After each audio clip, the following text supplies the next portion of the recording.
So So what is natural law? So when we say natural law or universal law, what we're talking about is like understanding how the universe actually works and assimilating yourself to how the universe is actually working. How can human beings orient their behavior and their thinking such that they have a better ability to survive and thrive, right? What are the ways that we're going to be able to do that the best? Whereas on the other side, what you have is how can those at the top thrive and survive by their own and satiate their desires, right? So then those are the two things that are competing. You have the one guys that say, we are the great ones and we should be allowed to do what we want and forget about what the rules say, right? And the only way that they're able to do that is to say that the other thing does not exist. There's no such thing as natural law. There's no such thing as the truth. There's no way for an individual or a slave or a lower class person that's not one of us to be able to come up with something new. Everything that exists has always existed, and anything new that comes can only come to us because we are the enlightened ones, right? So that's the culture that it was coming from. So you would, even before there was writing, there was always a tendency to want to justify their way of living. So then when you have people like Socrates, when they finally come into the picture, these are people that are in direct competition to this new society that is being created, where these oligarchs get to do whatever it is that they want, and they get to change the rules as they please or keep the rules that keep them in power. So it's all about them keeping authority. Mm-hmm. Mm-hmm. Right? So it's all about their authority. So if you show yourself to have power, which is like understanding and knowledge of natural law, you will be destroyed. Right? So were you going to say something? They're going to come after you if you have universal law understanding. Yes. And that's the only thing that can actually battle them, because they are the best speakers, they are the best salesmen, they are the rhetoricians, they are the salesmen, right? They are the ones that can persuade, and they can use all kinds of ways to persuade. They can wear masks, they can cause illusions, they can hypnotize. They've mastered every kind of trick of deception, of illusion, of pretending that there is, right? And those are the tools that they use in order to convince the crowd to follow them. So when it comes to convincing a crowd to follow them, they are the masters of that.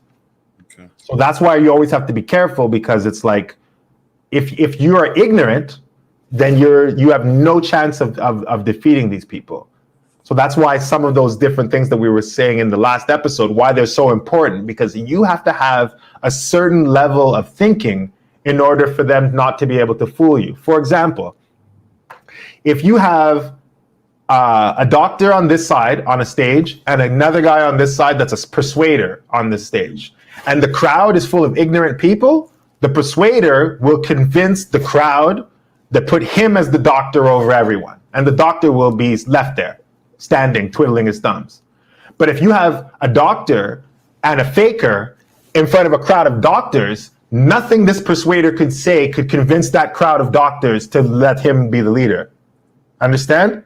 Mm-hmm. Mm-hmm. So this is why I'm saying that we need to be philosophers, because if we're not philosophers, then the persuaders, they've been doing this stuff for thousands of years, since Babylon.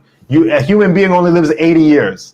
So you're never going to be able to compete with that mastery of manipulation. Trump, there's a guy named Scott Adams, who's a master persuader. And he says that Donald Trump is the greatest, he says he has the greatest toolkit of persuasion skills that he has ever seen. So Trump is some sort of, by this definition that I'm describing right now, Trump is like the devil, basically. He's like the ultimate persuader. He's a master persuader. And that's why he was able to persuade, half the country to follow him, even though he's full of it. But he's a master persuader, absolute master. When it comes to bullshitting, he's the top dog.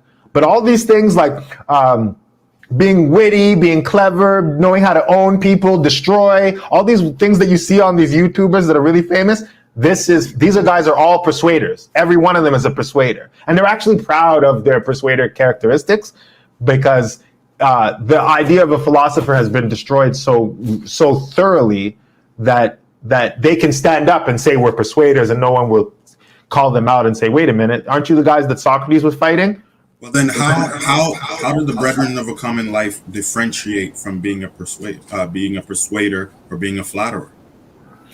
Well, what they did is they went back to the old thinking, right? So at the time when the Dark Age was happening, Aristotle was the top dog. Everybody had to learn Aristotle. The churches taught Aristotle, and Aristotle was somebody who, after natural law wasn't necessary. It was in Egypt ancient times, right? But then it kind of left the world. It wasn't really everywhere, right? Certain African cultures kept it, actually, because if you look at even the way that Africans build their towns and stuff in places like Mali and stuff like that, they use fractal patterns, which is like a high scientific idea of like a growth pattern, right? So they grow their towns even by basically the golden, like it's a golden ratio kind of idea. So they actually build them. They build everything with this growth pattern. So it was there in certain ways because the Africans basically they put it into everything they did. They put it into their culture, so it was there. Even if it's not consciously known by everyone, it's still there.